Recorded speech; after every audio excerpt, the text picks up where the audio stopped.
Your hair looks excellent. Thank you, sir. Okay. Liam Simpson, Hello, Jimmy. thank you for coming on the podcast. Thank you for having me.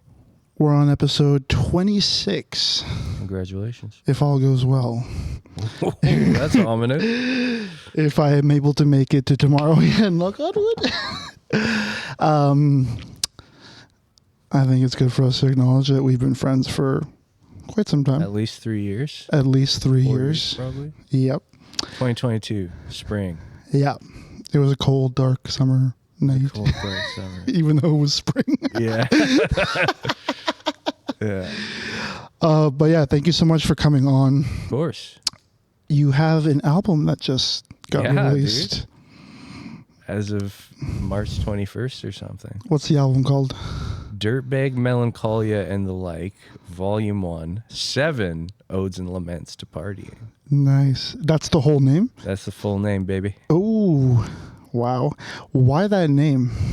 Well, the name it's basically a concept album, if you will. There's 2 types of concept albums, if you're asking me, which you are. One is a narrative concept album in which the lyrics follow a narrative. Think Tommy by The Who. And then the other would be a concept album in which the theme of the lyric is the same, but the lyrics are not connected. So maybe In the Wee Small Hours, Frank Sinatra. Could be looked at in that way. Okay. And which one does your album fall under? Thematic concept album. Gotcha. No. So the theme of the lyrics are Dirtbag Melancholia. There's a certain sense of regret, perhaps, that comes with degenerate activities. Oh, yes, interesting. And for those wondering, I was involved in this album. Oh, yeah. In a big way. Big way. I did produce the entire album in my bedroom. It was a glorious time. It was a glorious time. We had a violin player come in. Yeah. We had a cello player. Like, just for the record, I have never once produced an album live like that. I had never produced an album, period. Yeah. I had like some stints in production, but well, that was the whole reason I wanted to do it. Was because I had all these songs that I wrote after waking up strung out and being like, oh, what have I done? And you had the desire to get into producing, and I was like, well, let's get it over with, throw all those songs together, and Jimmy can get his production on. And that took 2 years? What's it taking? Yeah, I think about that. I think we recorded it fall 2022. Yeah.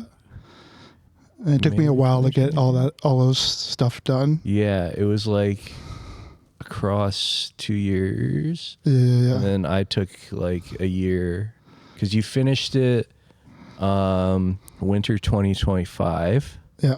And then I just sat on it and was like, I don't know. Am I going to release an album?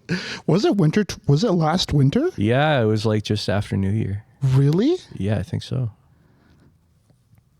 Oh, are you sure it's not 2024? That you finished it? Yeah. Maybe I got the timeline wrong. I feel like we finished it, and that's what it was. Yeah. We finished it in 2023. Yeah. And then you spent a year on the mixing and mastering. Yeah. And then I spent a year just stroking my beard and plotting. Yeah, totally. Yeah. What is your relationship in regards to regret and songwriting? Ooh, yeah. I have this album by Ray LaMontagne, Trouble, and there's a quote from someone's tale of someone's like writing on Faust. And or no, it's on like the Last Temptation of Christ. And the quote, I don't want to paraphrase it super closely, but because I'll botch it, but it has to do with like God's forgiveness. And basically the artist is forgiven by God when they turn their regret into art, because God can simply die for a song.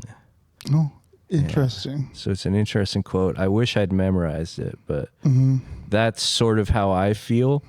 I'm not necessarily in search of redemption when I sort of collect moments of regret into lyric, but I am certainly trying to process things. And I think that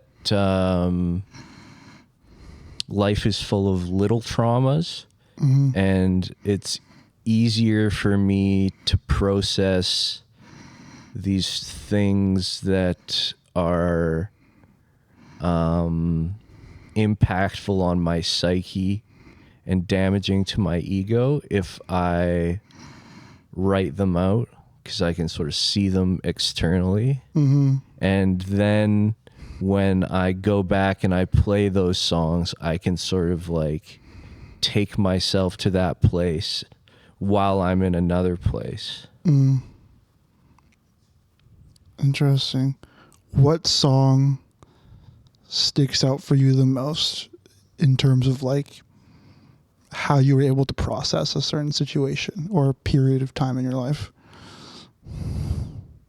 Yeah, I mean, they're all like, all 7 of them are related to that sort of distillation.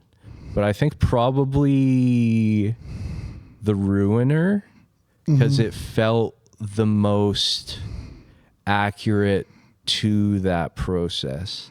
Like I'm basically just like describing the thing that caused me to act against what I really want. Okay. That song I remember particularly, like the opening lyric is just "I am the ruiner." Yeah. I can't remember what I did production on that. You did album. some sick shit. Yeah. It was. I think I reversed the first, like, something like that. But you've had, at least for the period that I've known you, a very interesting journey musically. Like you are one of the people I think of that has like essentially made music your life. Walk me through kind of in like, however much you want to distill it. Like your journey with music. Yeah, I started when I was 10. I think more relevant than when I started playing instruments, though, was when I started collecting CDs. And when it was like I was in elementary school, my dad gave me allowance, and I listened to the radio, like on my alarm clock a lot. The old Fox. Ooh. Yeah, and so I would like use my allowance money to buy CDs that I heard singles from on Fox, and I remember distinctly being consistently let down with the quality of the album cuts until I was in the 3rd grade, and I was like, I was familiar with the layout of a CD shop, and I was like, heavy metal doesn't sound like they're going to be whining about girls that don't like them. I think I'm going to get into heavy metal. So for my birthday, I don't know how old I was, but it's like however old you are in your grade 3 birthday, if your birthday's in the like, okay. Oh, I can figure it out. I can do math. Grade 3, I was in, it was 2003. So I was 9. You were 9. Okay. Gotcha. I was 9, my 9th birthday. I got the self-titled Metallica album, aka the Black Album, and the Essential Ozzy Osbourne, which was a 2 CD set, and it was like completely life-altering. Oh, damn. And that was when listening to music became like a serious hobby. And my relationship with music started to really grow. And then when I was in, it would have been summer 2004, I started taking guitar lessons, and my dad got me a subscription to Guitar World magazine. And I would just like sight read what I was supposed to practice in my guitar lesson and practice like tabs from columns that my favorite guitarists wrote. So relationship with music started as like a hobby, like listening wise, and playing wise it was just like very separate. Like it was something I did with like a page, and I don't think I ever practiced more than like half an hour in a day. I still played every day, and I would just pick it up once in a while and be like, oh, Spill the Blood, Kerry King, thanks buddy. And then fast forward a bit, when I was 15, my dad had been trying to get me to listen to this album by it's called it's either Friday or Saturday night. I think it's Friday night in San Francisco. And it's 3 guitarists, Paco de Lucia, Al Di Meola, and John McLaughlin on acoustic guitars. And they play this, I guess you would call it like a mashup technically. But it's like they take an intro of a song by Paco de Lucia and the main theme of a song by Al Di Meola, and they played them together. And my dad played me this song. It's Rio Ancho, Mediterranean Sundance, in like whatever order those two are titled. But my dad played me that tune in the car on the way to the CD shop, and it like, I remember experiencing physically shock. Like, forget your hair standing up. Like, I felt like I stood up too fast just hearing this song, because they were doing things on guitar that I didn't realize were possible. And I was like hearing it. And it just blew me away. And I didn't think of myself as a skilled guitarist. I didn't think of myself as like a serious guitarist. But I heard that recording and I was like, that's it. I'm fucking learning that. Like, I don't know what that is, but I have to know how to do that. And so I just learned this like minute and a half or whatever intro. And it took me like over a month to learn, but I just spent all my free time just practicing, like going into the music room at lunch hour, grabbing a guitar and just practicing this one series of licks over and over until I could play it along to the recording. And when I reached that point, I was like, holy shit, I'm actually good at this thing. And then I just made the decision in that moment. I was like, if I can do that in like a month and a half, what can't I do on this? And then I just decided I was going to commit the next 5 years to spending as much of my free time involved in the discipline of learning the guitar as I could. And that escalated into me going to music school. I went to Douglas College. I took 3 years because my theory skills were really weak coming in. I took 3 years to do a 2-year diploma. Then I studied at Vancouver Academy of Music, which is a conservatory in Kitsilano. I did 2 years towards a bachelor's, but then it ceased to be a good fit. or I ceased to be a good fit for it. One of those options. And then after that, pandemic hit, and I was like, fuck, probably be all right to finish off this degree. Nothing else is happening. Do some online school, and then I got my bachelor's. And nice. Yeah. Why do you think it was music that affected you so deeply? Because I think kids get affected by sports. They make that a big thing, or like arts, painting, like, you know, math, sciences, whatever. Like, why do you think it was music that affected you? It was so the deeply? timing in my life. Like, I played water polo at a national level for like 2 years. I didn't know that. And then I fell out of favor. There was like a new coach, and I fell out of favor, and I didn't like his coaching style, so I quit.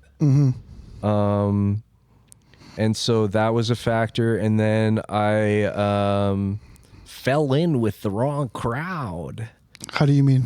I started doing a lot of drugs when I was like 14, 15. And I sort of became disenthused with it. And around the time I heard that song, I had been like voted off the island. Everyone was like, "You're cooked. You fucking suck. We don't like you anymore. Get out." And I was like, whatever, dude. And so I'd like heard that song just after that, and I was like already like I got voted off the island. And then I would just be like floating around the school for a couple days, but I was in guitar class that semester, and I was like, you know what? You know what's way better than walking around pretending I don't hate everyone? Even though I'm the problem.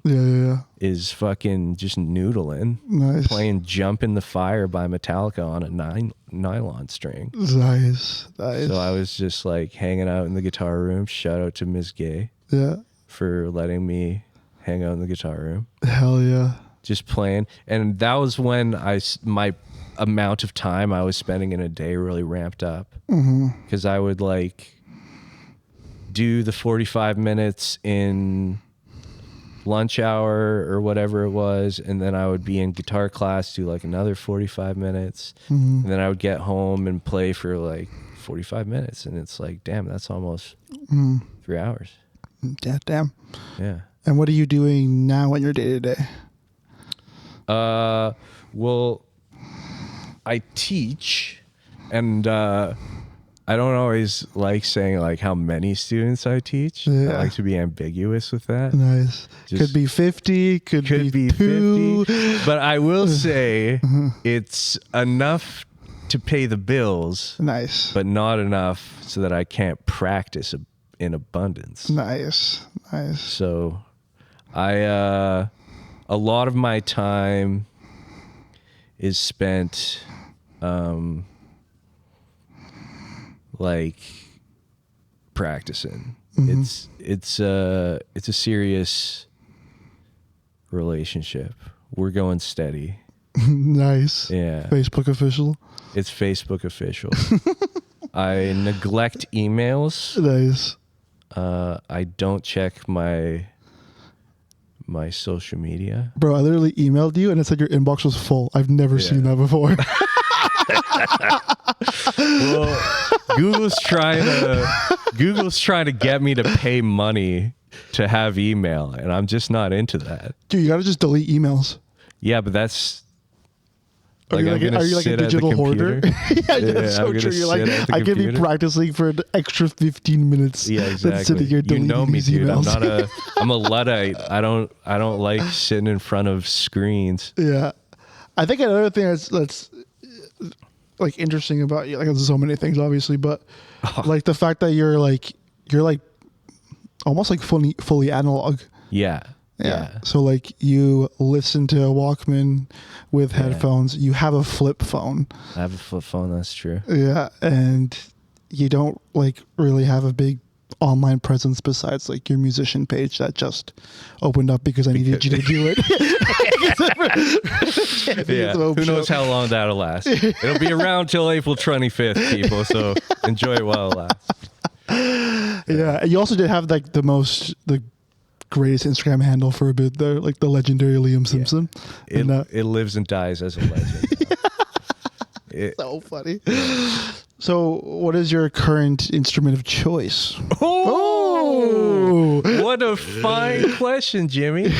Last year, I had a brief stint at Capilano College.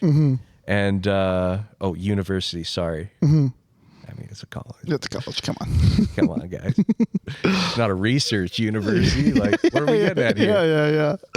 They don't offer a PhD. No, they don't. No, they do not. But according to the governing body of who gets to be a university or not, they are a university. So I shouldn't slag them too hard. They also treated me really well there. So, shout out. But I digress. Yeah. I showed up. I was like, I'm going to do the last 2 years of a bachelor's degree in jazz guitar, which I'm totally capable of completing, so that I can figure out whether I want to do a master's in jazz guitar or not. Also, I suck at transcribing and I have no idea what I'm doing. And so I got there and everyone's like, oh, you play guitar, eh? Does that mean you play bass? You play bass. Will you play bass for us? Please, for the love of God, play bass for us. And I was like, all right, guys, all right.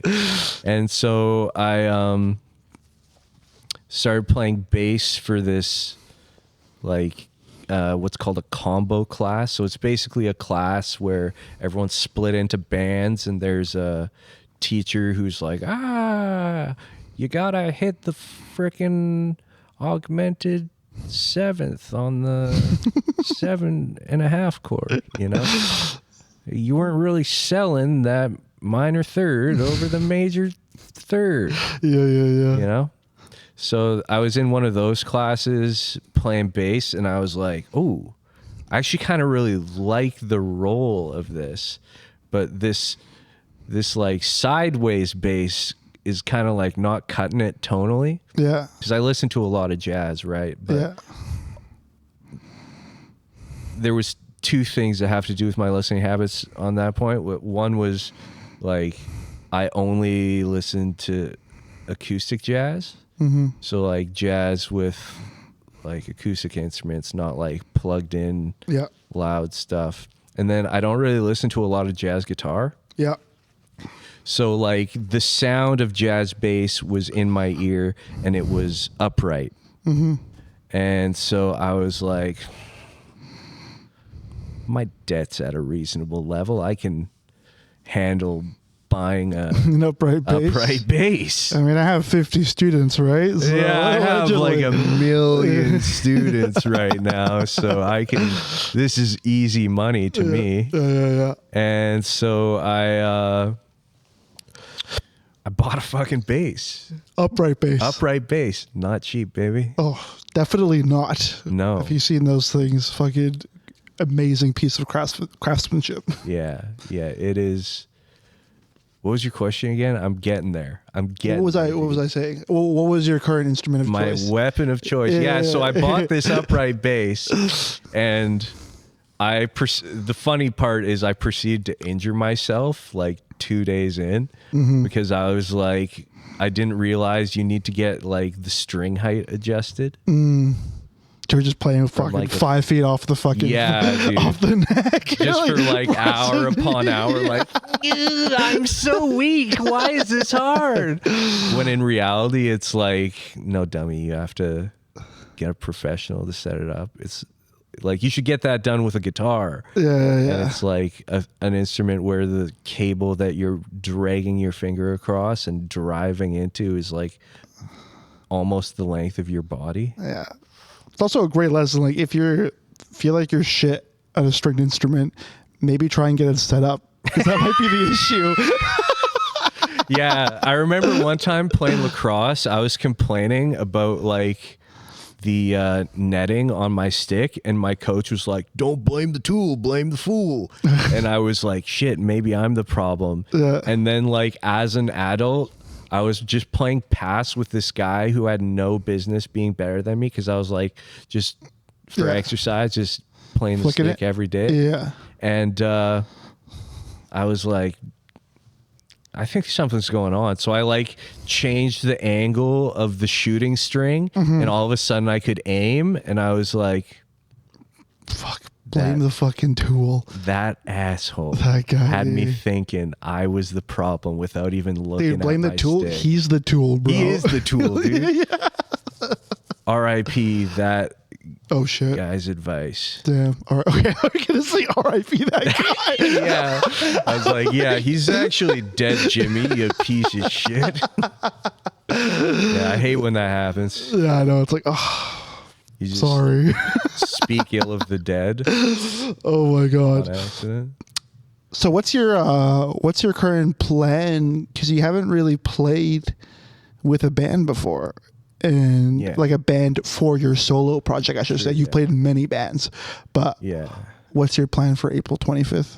Yeah, April 25th, 7-piece rock band. Nice. Come fucking check it out. Hell yeah, dude. You're gonna miss out.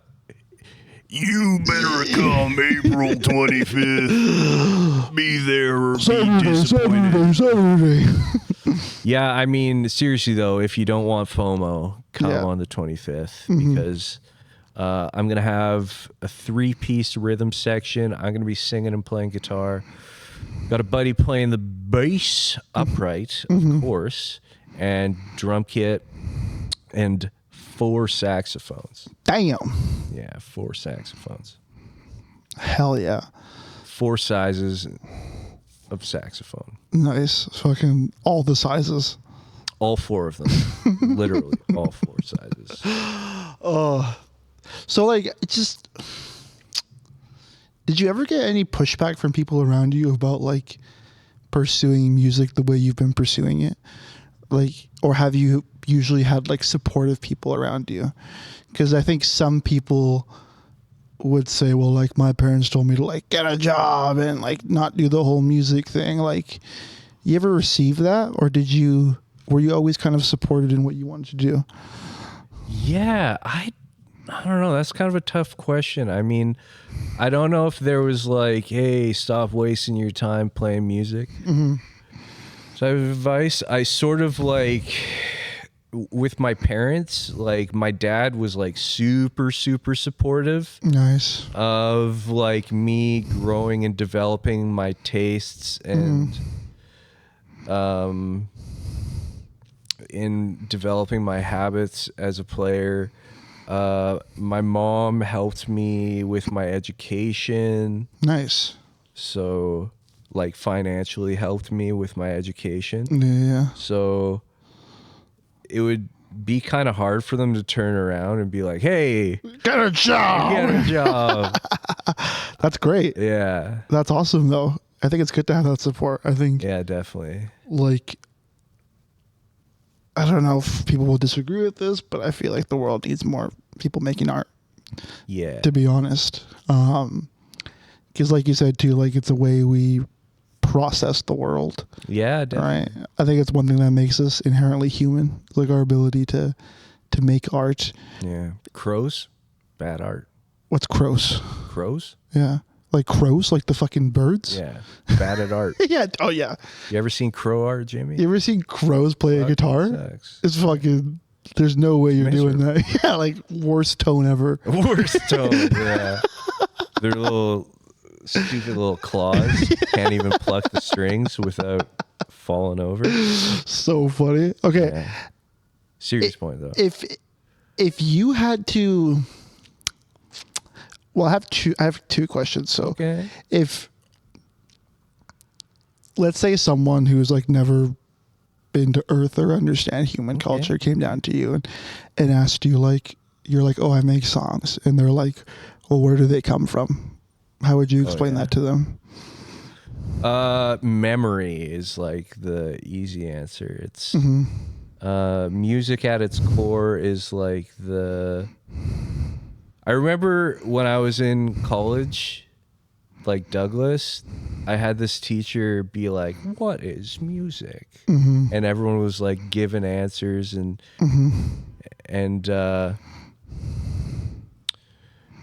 I remember thinking about it like consistently and being like, "Well, what is music?" You know? And there were a lot of artists, specifically in New York, in like the post Second World War era, that really made some art that questioned that. Like Lamont Young, he would write like directions for pieces of music. He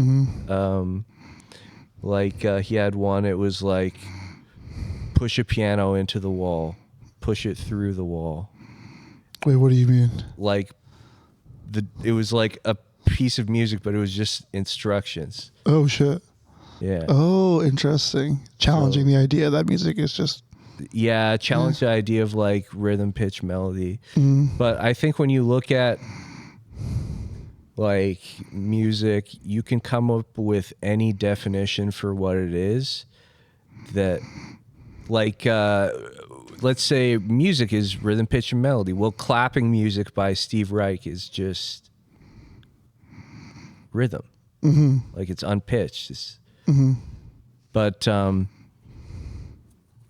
for me, like reading about those artists and their experiments caused me to believe that the only thing that I can say with certain is that music is the impression and expression of memory,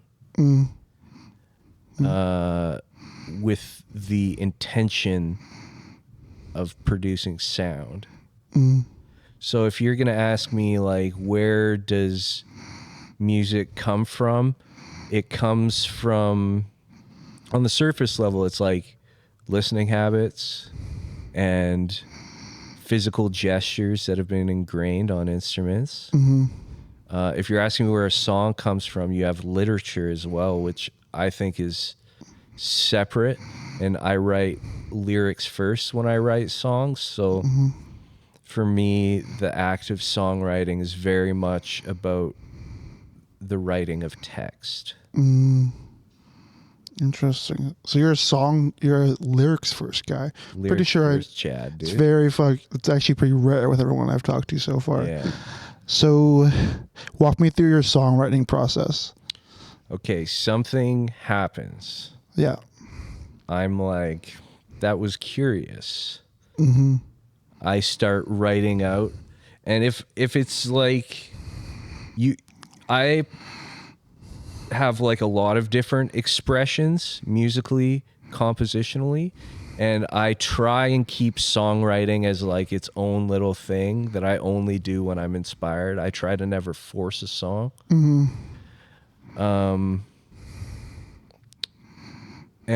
So when I'm writing a song, I have to have inspiration.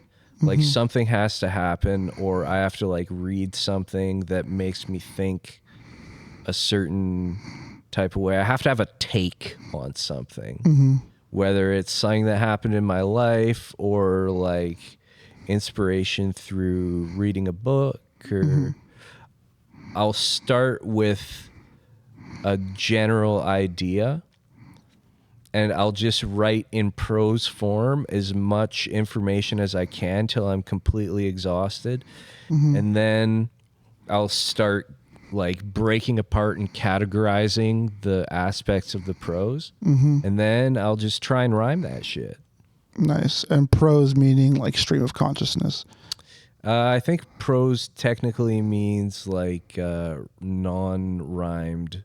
Oh, non-rhymed Literature. Gotcha. Yeah. Do you write in like just like line by line, or do you write just like massive paragraphs? I actually do my best to use like I always use like unlined paper when I write songs, because I like to be able to like fucking colored yarn. Yeah. Like a fucking mind map, like everywhere. Yeah, mind map. You don't want fucking boundaries. Yeah, I don't want it like the process of the generation of information is non-linear. The process of the ordering of the literature is linear. So I try and like have as few boundaries on my creativity as possible when I start writing a song, and narrow it down till I have as much boundaries as possible. Interesting. All right. And then do you build the melody, guitar part, whatever it is, around the lyrics that you write? Or 100%. Do you go like with a specific, because you have a lot of theory and you have a lot of knowledge in theory and everything. So do you go like, oh, the vibe of this song is this, so I'm going to go for like this chord? Or how does that kind of, what is your thought process behind that? I think both those things kind of. You know, you're good. Check. You're good. Yeah. Yeah, once I have the lyrics down, I try and be diligent about like the meter that the lyrics fall in. Because if there's meter, then that will imply the rhythm that the text is declaimed. And that'll give me the rhythm of the melody. And so then from there, it's like there's going to be certain like emotional points in the text, and usually I can be like, okay, well this is like this type of chord would match that type of emotion, or this type of chord motion matches that type of sequence of events in narrative. Interesting. And so then once I have like some chords matched to some points, like structural points in the song, I can really easily just fill in the rest. It's just like a Mad Libs or something. How do you think your process would be different if you didn't have that like knowledge of theory? Oof. It would be strenuous. Yeah. It would be strenuous. Yeah. I remember when I started writing songs, it was just like noodle on the guitar. And then I was just never good at writing melodies on their own. I could write riffs really good because I played a lot of riffs. Chord progressions, I was like decent, but like singing a melody was like, I don't even know. That's like a completely alternate universe of Liam that I might have just quit, dude. Anytime I try and write a song melody first, I'm like, I'm just gonna go. I'm just gonna leave. I'm just gonna quit, dude. I'm gonna give up on this dank melody because I'd rather just not deal with it. Yeah, I had the privilege of you walking me through your songwriting process is one of my songs that I was working on. Yes.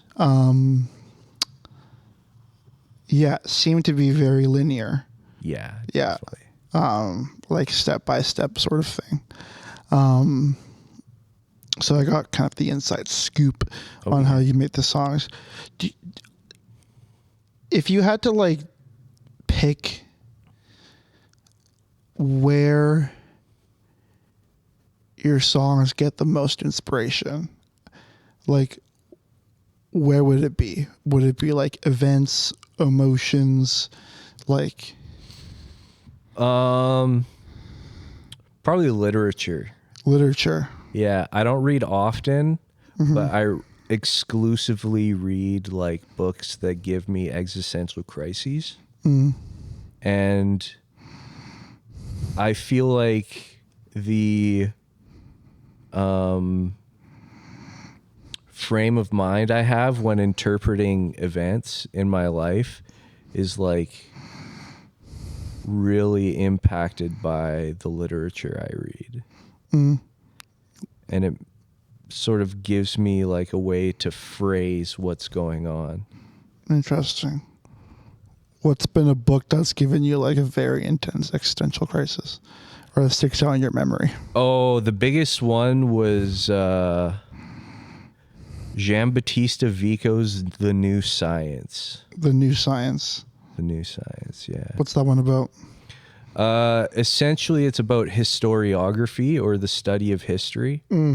And he talks about sort of patterns of the human mind and how they have affected the way we teach history. Oh shit! So it must have made you.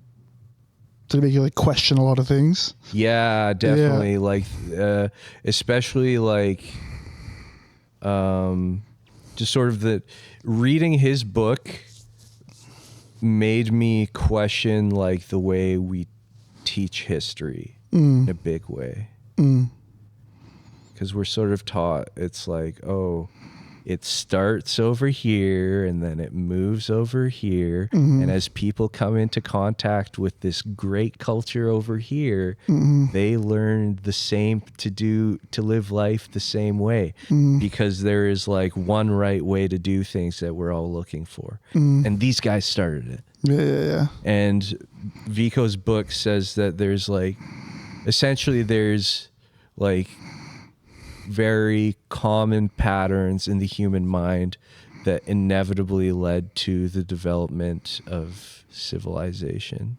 And that a lot of these things, like the example that blew my mind the hardest was probably his idea of the first word.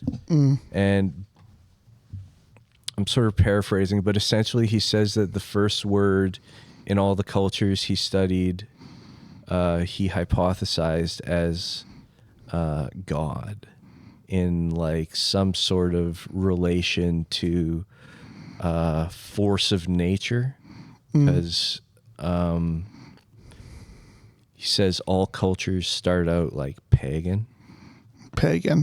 Okay. As in, but pagan is again like a way of interpreting past cultures. But essentially he says that all cultures start out, or like the concept of culture starts out with the fear of the supernatural.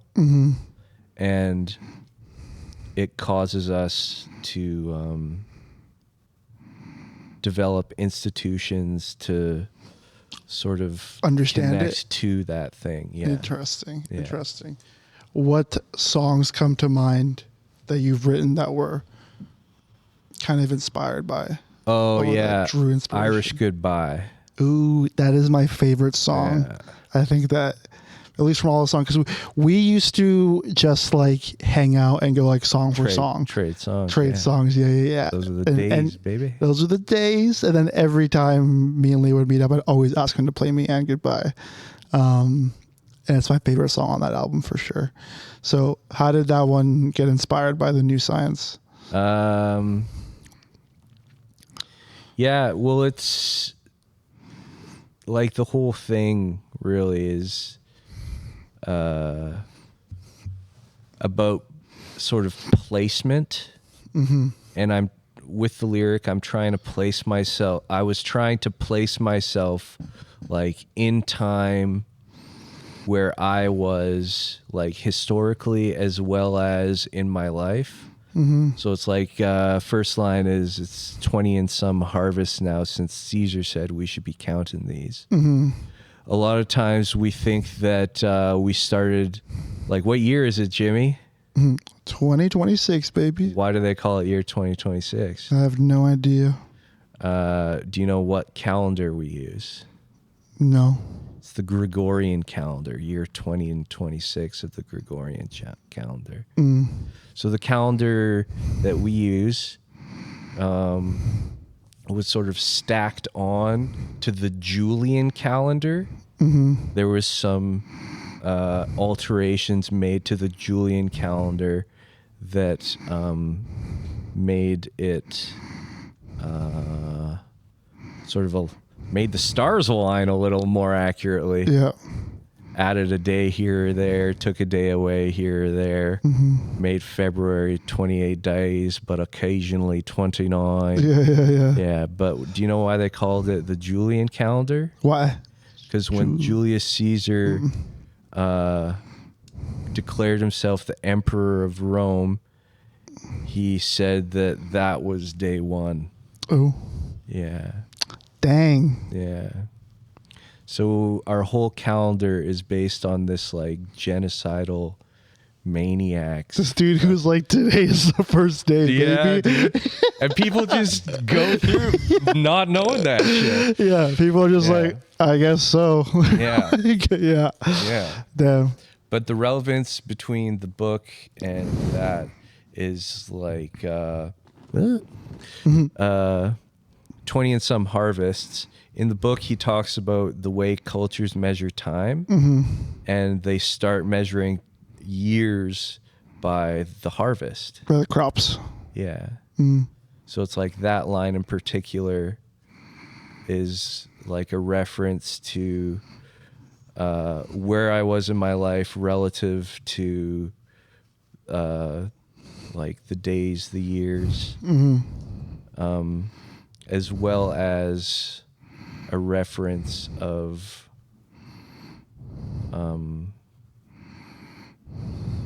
like the spinning of the earth, you know? Interesting. Yeah. I love that song. Thank you, Jimmy. Yeah. What do you love about it? Is it the dank chord progression? It's the chord progression. I think it's also the lyrics. What's the lyric that you say that I really like, that I've like used before? Oh, yeah. All these shouldas, couldas, and oughtas. Yeah. Yeah, that's a great lyric. Yeah. Yeah, and the chords for sure. Yeah. I think. Yeah, the shouldas and oughtas, and their matching disregarded stigmatas. Yeah. Great. And yeah, fucking great songwriting. I think also as well, like how it turned out on the album. Yeah. I think was also my favorite. Like with the guy who played the upright bass, or was it cello? Cello, yeah. And like I made it sound like really wet. Like that's kind of what I was going for. Yeah, like, and he played it so well. Especially that there's like a slide in it that sounds like so good. Yeah. But yeah, what do we call it? We got One Take. What's his name again? Emilio. One Take Emilio. Yeah, just one took every overdose. Yeah, like it's just kind of legendary. Wasn't fair. No, it wasn't fair at all. He's doing good. Yeah, hell He's doing good. Shout out Emilio. Yeah. So you've had some experience like in the Vancouver music scene. Like, Yeah. Been on the scene for a couple of years now, less than half a decade maybe, but a couple of years. So what do you think is like one thing the Vancouver scene does really well? Ooh. I think that it's resilience, I would say, in the way that the skill set of like putting on shows is sort of preserved and carried around, because there's a lot of adversity with regards to like availability of venues, and it seems to me that there's a lot of people in the scene that are just unwilling to take no for an answer, so to speak. You know, you have all these DIY scenes like 648, aka Take Your Time. Take your time back. Just got closed. Yeah. But do you really think that the cat that runs that space is going to stop putting on shows? No. Yeah, exactly. Yeah. That's what I'm trying to say is like there's a level of resilience in the Vancouver scene that I think wouldn't be present if the conditions were more favorable. Yeah, no kidding. Yeah, no, that's actually really true, because it's been so difficult. Yeah. It has calloused the Vancouver scene to be more resilient. Yeah, and have a stronger community because of it. Yeah, certainly. Yeah. What do you think is one thing the Vancouver scene could do better? Ooh.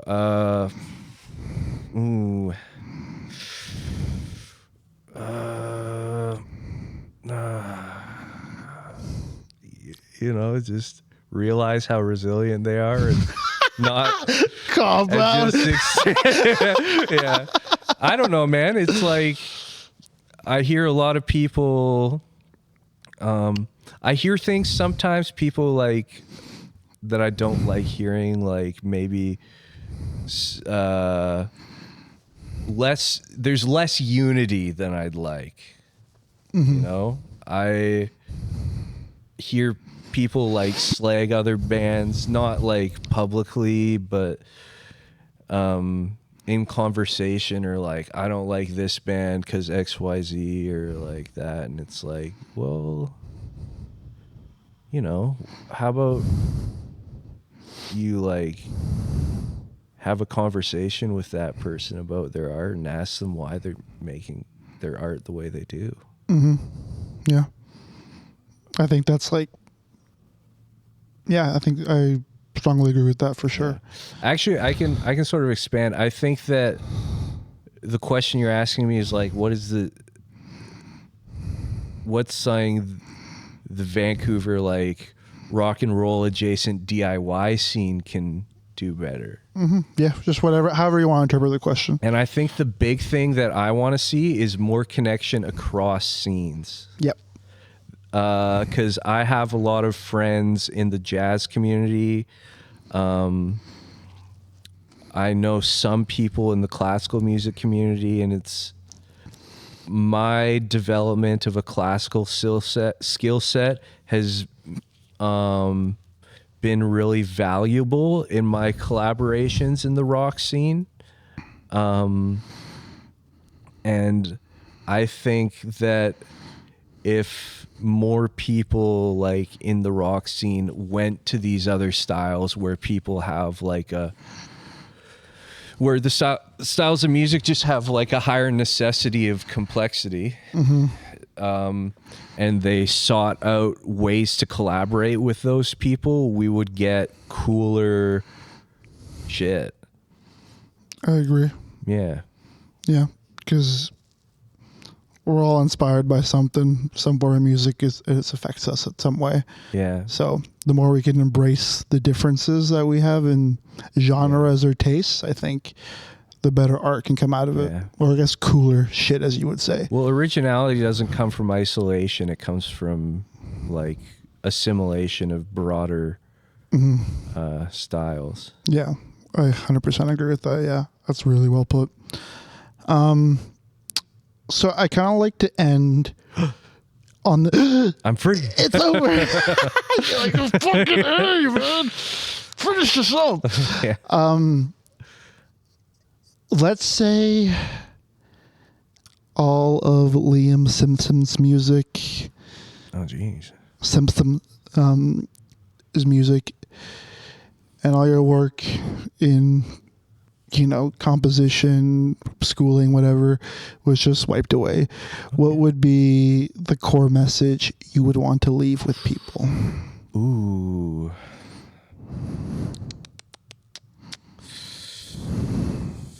Good art comes from discipline.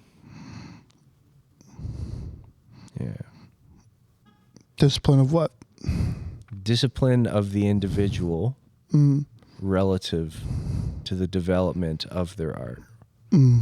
Good art doesn't come from,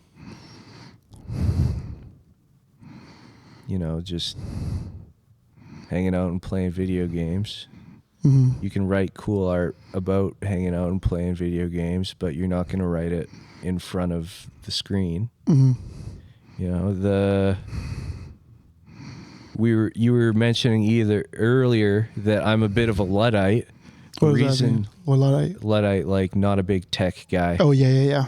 The reason I don't use a lot of technology is because it's a distraction. It's not because I wouldn't love to watch Game of Thrones every day. It's because I've disciplined myself to focus that time on activities that develop my art. And so, yeah, I mean, I think a lot of times in modern culture, as it relates to art, we think that like good art comes from like the outside, you know, it comes from experience or this or that. But I firmly believe the best art, like outside influences can make you write good art. Like we were saying earlier with Irish Goodbye, like I wrote a song that was, I couldn't have written if I didn't read New Science, but I couldn't have wrote the song if I didn't have the experience of disciplining myself to sit there and like practice different chord changes, practice my voice leading on my instrument, practice writing songs that I know I'm not going to finish and are going to suck. So it's about having discipline to me. Nice. Hell yeah. Well, April 25th, I'm pretty sure. Be there or experience FOMO. You'll be playing Champions of Hope Volume 10. Volume 10. Congrats, buddy. Thank you. We have Cyan Boyd on the bill. We have you on the bill. We have Jars on the bill, too. Jars. Yeah. Cyan Boyd and the Retro Lights, too. Ooh. Legendary. Did I mention I know the Retro Lights? Retro Lights are legendary.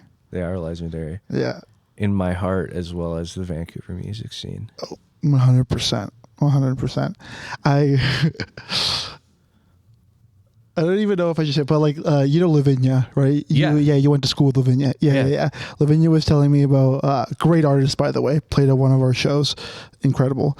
Great voice. Was telling me like how they picked the name, and they were thinking they were going to be like, oh, like, what's our music style? And they're like, it's like refreshing. And they're like, should we be like the electrolytes? No. Oh man. And then they picked Retrolights, which is an amazing name. That is an amazing name. Yeah. So amazing name, amazing artists, even better people. 100%. Yeah. So yeah, be there April 25th. We got some tattoo gift cards we're giving away. We got some visual art vendors, a little art market. We got a bar. We got some food, energy drinks, pop, you know, you name it. We got it.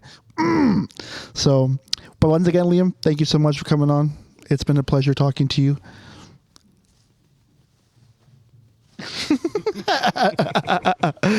But yeah, I'm excited to hear some of your songs live. It's gonna kick ass, dude. Yeah, it is. 100%. Hell yeah, dude. All right, well, you've been watching Champs Corner, number 26. Oh, Champs Corner. Champs Corner. I knew that name before this. Yeah. Yeah. It's I've accepted that that's the name now. I made an Instagram handle with that, so there's no going back now. There's no going back. No. It's locked in. No going back. No going back. No. All right, well, thanks everyone. Bye.